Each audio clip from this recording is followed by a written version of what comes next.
Haters will broadcast your failure, but whisper your success.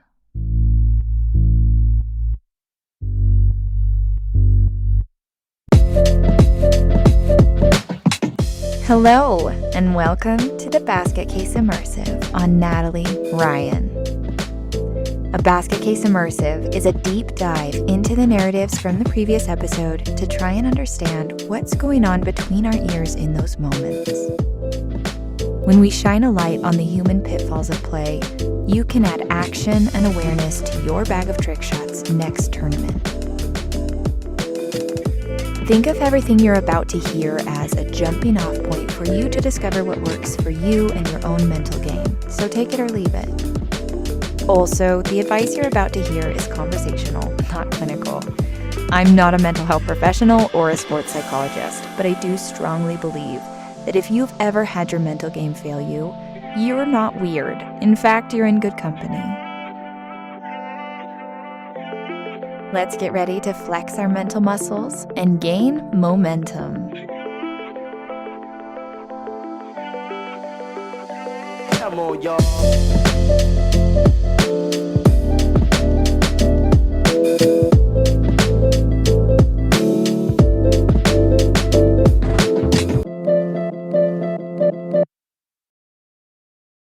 First off, I want to thank Natalie for her strength and bravery. It takes guts to live your life authentically, especially when people are shouting you down. I also want to thank all the podcast fans for reaching out to her with support. Thank you for being kind. If you haven't listened to Natalie's episode yet, go and take a listen and then come back to this one. It'll make more sense. The first theme from Natalie's stories I wanted to bring up is in contrast to our Erin Immersive, where Erin and I both noticed we like being the quote-unquote underdog. Natalie, however, is the opposite. Here's what she said in the episode. I didn't have to charge from back. I had to kind of hold on and push myself forward to stay ahead. And in my opinion, that's way easier to do than it is to charge for way further back. I don't know why, but whenever I have a lead, I feel like, yeah, because most people think it's the other way. Because like if you're behind, you know exactly how many strokes you have to shoot better than the opponent. Like there is a number in your head when you're behind that you know you have to hit. And when you're ahead, you know that if you just play your game and play well, you should win. If you have the skills, you should just come away with it. I was really curious about the preferences for offensive versus defensive playing styles and how it applies to disc golf. Even though disc golf doesn't use offense and defense explicitly as many sports do, I thought it was worth exploring and absolutely think both styles of play apply. Some players might prefer offense or actively increasing position and scoring where focus is outward, and some might prefer a style of defense where they are protecting and maintaining position with their focus inward. This also relates to something Eagle talked about in his episode of how he always felt a different kind of motivation in chasing down the win than, say, a Ricky or a Paul with that killer instinct. One thing I get a lot of pressure from is to be like a Ricky, be like a Paul, keep doing that and have that mentality. But I don't feel like I have that killer drive to win like them sometimes. Like obviously I want to win, but the way I go about it is more of like a stoic philosophy, focusing on what I can control. And if I put everything in place and do my best, then just by default I will win. So like that's more of my mentality, and that's what I found to be the most successful for me. For those listenings, I think finding what drives you. If you're a Paul or a Ricky that you thrive on the pressure and want to go for the win, and you're that kind of cutthroat style athlete, that killer instinct, go for it. But if not, then like don't feel pressure. Like there's other ways for you to get it done in your own way. I found a great article by Sean McCann, PhD, which appeared in the Mind Games section of a U.S. Olympic team newsletter that said, offensive skill lets an athlete dominate a competition and lets other athletes know they are a contender. But what about defensive skills, and when and why should we use them? Defensive skill helps athletes succeed consistently and in all conditions. Defensive skills might include an athlete's ability to recover quickly, their capacity to adapt and respond to obstacles on the course, or maintain a winning streak. When athletes' defensive skills are strong, they are consistent performers. They are resilient and easily adapt to changes in their environment. If offensive mental skills are necessary for excellence, athletes need defensive skills to maintain that excellence. Think for a second about your style of play, and off the top of your head, do you know if you're a more offensive or defensive player? When and why do you find yourself using each style? Do you prefer to chase down the leader with a scoring streak in the last round, or do you want to have the lead and maintain it? There will always be situations where you need to clutch up and start scoring to attain the win, and there will always be times when you need to maintain excellence and handle adversity. Knowing your preferred focus is good, but understanding how and when to utilize which style on demand is the key for peak performance. The research notes that we all have a chronic style, which is a style that you use most often, and a momentary style, which can be primed or induced based on the situation you're in. Or maybe you're more of what they call a two-way player who excels at both. In psychology, the function of offense versus defensive styles boils down to something they call regulatory focus theory. Regulatory focus theory is basically the different ways we as humans orient and frame our actions and motivations in order to achieve our goals. The theory proposes that we have two main modes or orientations that we use.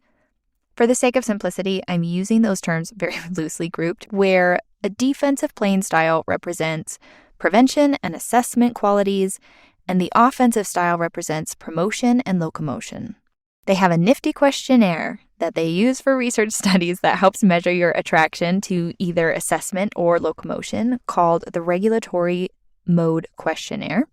I'll drop a link to it and the scoring sheet in the show notes if you're interested to try it out. I filled it out as a test for this episode and found that I do have a preference for locomotion over assessment, or offense versus defense. So, how can this help improve your mental game? Knowing I prefer offense maybe explains why I prefer playing more open courses like Erin rather than heavily wooded courses where I need to play more defensively or adapt frequently to adverse lies and landing zones. I'm not saying that defense is the strategy to use in the woods, but after reflecting on the rounds I played in the woods that I did excel at, I noticed for me they were the ones I had more of a defensive mindset. I realized that most of the time, defense is my default tool for round one. The first round, I'm assessing the competition, my skills, and generally being reactive until the last round when I finally give myself the license and space to attack and go full send. Have you noticed the difference in offense and defense in your play? Which strategy has been more successful for you? Send us your stories by emailing discgolfbasketcase@gmail.com. And if you want to do more research on the topic, I would suggest starting your search with regulatory focus theory. All the sources that I used are linked in the show notes.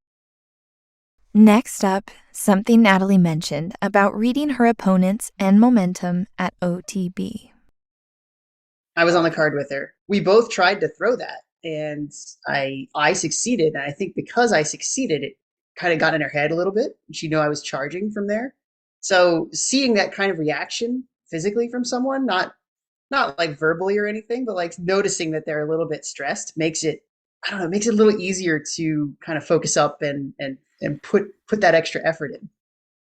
I think the concept of being able to read your opponent's reactions is really important, not for the purpose of manipulation or anything devious, but more in the vein of momentum. Being able to leverage the moments in a round when momentum shifts is vitally important to not only keeping your mental game on track, but ensuring it shifts in your favor. The type of momentum I wanted to cover is psychological momentum. Some psychologists believe that the senses of the physical world and impersonal forces like speed and momentum may be mirrored in our mental inner worlds. Psychologists have begun work on a unifying theory of psychological momentum that begins with the laws of Newtonian physics. Newtonian physics says that momentum equals velocity times mass. In the case of psychological momentum, the velocity part of the equation is provided by an important event. In disc golf, that's usually a big play that turns the tide, like an unexpected 50-foot putt or a drive that gets skinny and parks the basket while your opponent shoots off into the woods. Some event that propels the player forward very quickly. Mass, according to this theory, is provided by the social context. How important was the throw? Is the player emotionally invested in the outcome of this game more than others? Is it their home turf? Did they win last year? A high-profile platform, like getting paid a large contract, trying to reach a milestone win, or being a trans woman in FPO, could qualify as mass, which combines with velocity to fuel the player's psychological momentum. That momentum will either pause or propel them to win or lose. If you keep draining 35-footers and spot your cardmate flinching or running out of gas, your psychological momentum increases, and so do your chances to win. We're going to talk more on psychological momentum and what it can do for you and who it affects most after a quick break. Stay with us.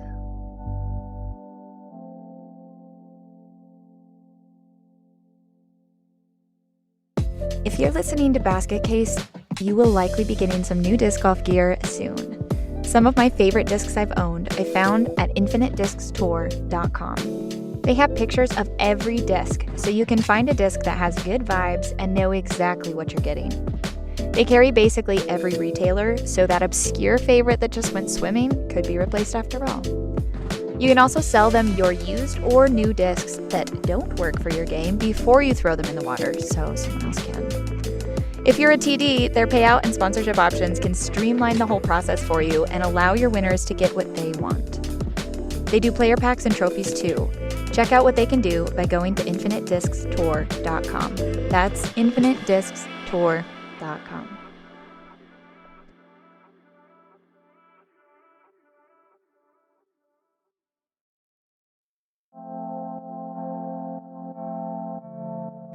Wildpack Sports wants to help people get outdoors and thrive through adventure, sport, and mindfulness.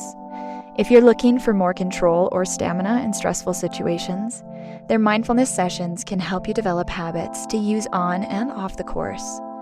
Whether you're staring down a 30-footer for the win or surviving a trip to the grocery store with your kids, a lesson on breathwork, mindfulness, or a cold plunge can give you the tools you need to thrive. Sessions can be in person or virtual, so get started today by going to wildpacksports.com. Wildpack Sports, control the moment, control the outcome.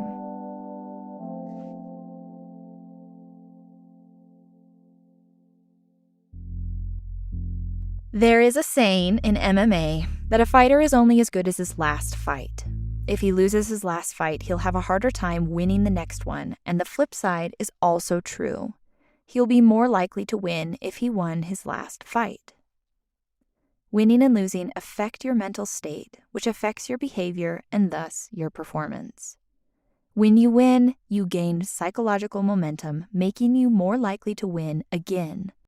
And when you lose psychological momentum, making you more likely to lose again. Also, winning makes you see yourself as a better performer and others as worse. This perception gives you a mental edge. When you beat your competition, you see yourself as superior. And when you see yourself as superior, you're more likely to beat your competition. For some of you guys listening out there, this is pretty common knowledge. Learning to see yourself as superior as a way to help you beat other people at things is not a concept that women practice throughout their lives in the same way that men do. Psychological momentum can be disrupted if you have just won a tournament, but your next one gets canceled, or you get injured, and cannot train for a while. You have to restart your training without the positive momentum making your performance easier and smoother. Studies have found that deliberate practice explains only 1 to 26% of the variance in human performance. Less than 27%. This means that most of the game is played, besides talent and genetics, by psychology. Winning is not all in your head, but for a large part it is. Interestingly, the overall positive effect of psychological momentum was greater for male competitors than it was for females. However, it was dependent on experience. The influence of psychological momentum decreased as men's competitive experience increased.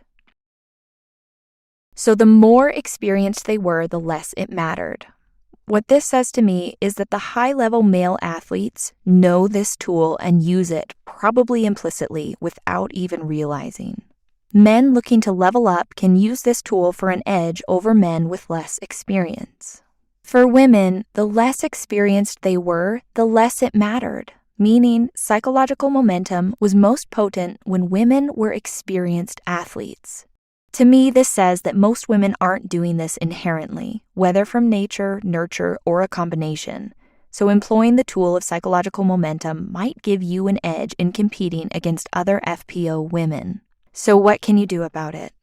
Start paying attention to your mass and velocity each round. Do you play better in tournaments that mean a lot to you personally? How can you replicate that motivation or manufacture it for ones you don't have as much skin in the game? Do you have a signature putt or throw that has shifted momentum for you in the past? Maybe it's draining 30-footers when you know your opponent isn't a strong putter. Maybe it's a get-out-of-jail-free tomahawk trick shot, or maybe a very sneaky hyzer flip you use in the woods. Practice that and use it to gain velocity in a round. Next time you feel the momentum shifting in your favor, the best advice is to ride that wave as long and as much as possible. With psychological momentum, basically all your wins and successes compound into more wins and more success. So the best recipe is to start winning and keep winning. Easier said than done. And after a win, feel like the $1 million that you are. You earned it, and you should feel, per the research, better than everyone. Use that high to translate into working harder, and again, ride that wave. At your next tournament, translate that confidence into the knowledge that you can and will win again. When you lose, it's a lot harder, especially if you had high velocity or mass events that give that loss more negative momentum. Do whatever it takes to gain your self-confidence back. Go to some smaller tournaments, take your family out, take beginners out, and practice learning how to win again. You'll have to find other ways to intrinsically motivate yourself to keep going, train harder, and not lose confidence and belief in yourself and your abilities. If you do, you'll end up repeating those mistakes and maybe even making a habit of losing. Maybe adopt an underdog mindset, especially next time you face down the same opponent or play the same course that incurred the loss. And always, always focus on as many positives as you can. Which leads us to our next topic. Positivity and dealing with hate. Natalie deals with a lot of hate, and it's really, really, really hard not to let that affect your mental game. Here's what she said in the episode. The biggest one has to be Worlds this year. I was geared up, ready to play, and for whatever reason, I could not get the online hate and messages out of my head that weekend. I don't know why. Usually I'm better about it than that week. I don't know. It just kind of stuck with me. Every round I was halfway through the course thinking about some comment someone posted or some message they sent me that I shouldn't have read in the first place. Dealing with haters and hateful comments, especially online, is something most people with any relative success face at some point. It's the flip side that no one anticipates when they imagine becoming famous or gaining a following. And it's something most professional disc golfers deal with in some capacity. I don't want to pretend like I'm an expert here. I have zero idea what it's like to deal with hate, especially at the level that Natalie deals with, and I hope I never do. The best advice I found was the following. First, anticipate the hate. This is basically that hate is gonna hate, and sooner or later it will happen to you. If you accept this as fact, you can turn that anticipation of when it's going to happen into power and not let the hate take you by surprise or throw you off your game when it happens. It sounds like a little bit of a downer, but accepting that some people will hate you no matter what you do is a fact of life, like bad weather. And knowing that it will happen allows you to depersonalize it and process it and move through it more objectively. Next is to not engage. The guy in this video's policy was really clear. He does not negotiate with haters. As soon as he reads a hateful message, instead of trying to argue, defend, or validate yourself to the hater, he blocks, removes, reports, whatever. Then argue, defend, and validate yourself to yourself. Reassure yourself with all the reasons why what you're doing is important, valid, and worth doing, so you can properly process the exposure you just had to that hate without it leaving an unwanted impression on you. And lastly, role model positivity and good values, which is a lot easier said than done because our brains are hardwired to concentrate on hate and negativity over positivity. It's what's called a negativity bias, and basically it's that our emotions are not created equal. Negativity bias states that things of a more negative nature, thoughts of missing your putt, feeling like a loser, or reading hateful messages, have a greater effect on your mental well-being than positive things. They are, in short, just stickier. Negativity is essentially a magnet that attracts our cognitive attention. Our brains are hardwired to see, think about, and remember negative experiences, all with the purpose to aid us in survival and protect us from future harm. At least that's how it was when we were running away from tigers. Our brains depended on these hardwired tips and tricks for thousands of years to keep us alive, and they haven't really had the time to catch up to the world we live in today. For most people in developed, affluent societies, like most disc golfers, negativity bias is no longer a survival mechanism, it's a handicap. And that's especially true when it comes to your mental game. We have to train our brains manually to refill the half-empty glass. Fortunately, our brain's innate neuroplasticity makes it possible for us to rewire ourselves toward the good and become more attuned to positive emotions over negative ones. The first step is noticing how and why you become negative, then retrain your brain. Training your amygdala to notice positive moments over negative ones involves both interrupting your negative patterns when they start, plus embedding positive focal points. Aaron talked about this and did this really, really well. Over time, the brain will begin to catch itself naturally when it starts to spiral.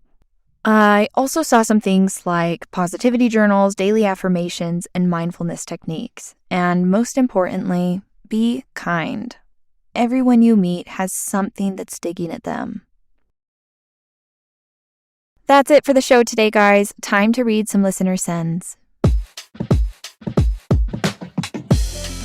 The first one is from Eric Rodriguez. He said, "Listened to episode 1 2 nights ago. Good stuff. We'll definitely be tuning in. One thing I heard as a fan is to be careful. Even our best intentions as fans to encourage the players can sometimes trigger emotions, good and bad. I'm glad something like this is happening at this time in disc golf. I believe you all as pros are still approachable and can help shape how we as fans treat our athletes. The major sports are already so cutthroat and cold. It's what have you done for me lately out there? And I think this show will help us as fans learn not only how to manage our emotions on the course, but also an insight to how the athletes are feeling and that they are also human and deserve our empathy and respect regardless of the outcome on the course. Thanks again to you and Eagle for a great episode." Thank you, Eric. So glad you're a fan. The next one is from Colin Shorey. Had an awesome photo of this disc, so we'll repost that photo on our Instagram. Colin said, "Zoe Andike did a podcast and talked about these points. 1. I will trust myself and my stroke every shot. 2. I will execute my pre-shot routine. 3. I will stay in the present moment. One shot, one thought." Love that. 4. I will accept bad breaks and mistakes and be tough in adversity. 5. I'm going to be in a good mood and enjoy my entire round today. 6. I will trust in my instincts and be decisive and committed. 7. I will get looser and freer and more confident as the round moves on. He said, "My brother listened to the podcast and wrote them all down on the back of a Thunderbird. When I went to visit him, he put it in the room I was staying in, and it's been in my bag ever since. It helps to center me, especially before larger tournaments. Colin." So cool. Thank you so much, Colin. If you, like Colin or Eagle, have a mantra or a contract that you read before your rounds, tell us about it. That's so interesting. And I definitely want to work up something like that for me to do before my rounds in 2023. As always, sources from this episode are linked in the show notes, so check it out. Thank you so much for listening. And until next time, no guts, no glory, no brains, no chains. Bye, guys.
What I would say is just be kind. Be kind to everyone on the course. It doesn't matter what they look like, who they are, where they come from. They deserve to be there just as much as you do. And if you're gonna play the game, then everyone should be able to play the game with you.